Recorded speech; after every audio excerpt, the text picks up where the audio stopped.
ce que je voulais dire sur le futur, justement, c'est que l'humain du futur, il va pas se développer uniquement dans l'hyper-technologie. C'est-à-dire qu'il va devoir prendre conscience qu'il a en lui un potentiel extraordinaire. Et je dis toujours que moi, j'appelle ça le perceptuel en opposition à l'intellectuel.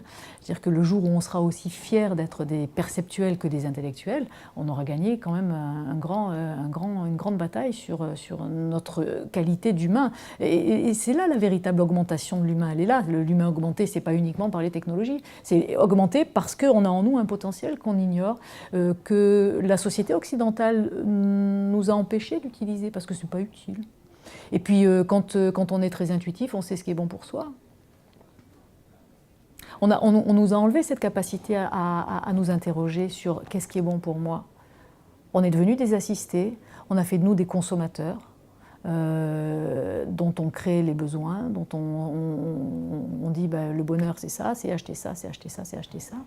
Et on est devenus des consommateurs. On a fait de nous des consommateurs qui étaient dépendants de produits de consommation. Ce qui est arrivé aux Indiens survie. Comment ils ont établi le contact avec eux au départ? C'était quoi le contact? Ils appelaient ça le front d'attraction. C'est des termes de guerre. Le front d'attraction, ça consistait en quoi? Ça consistait à passer sur les chemins sur lesquels les Indiens passaient régulièrement, à se poster là avec des objets de consommation, avec des miroirs, avec des couteaux, avec des bonbons, avec je ne sais pas quoi. Un front d'attraction, c'est-à-dire qu'on va, pour dominer ces gens, on va les rendre dépendants de produits de consommation dont ils vont être dépendants après.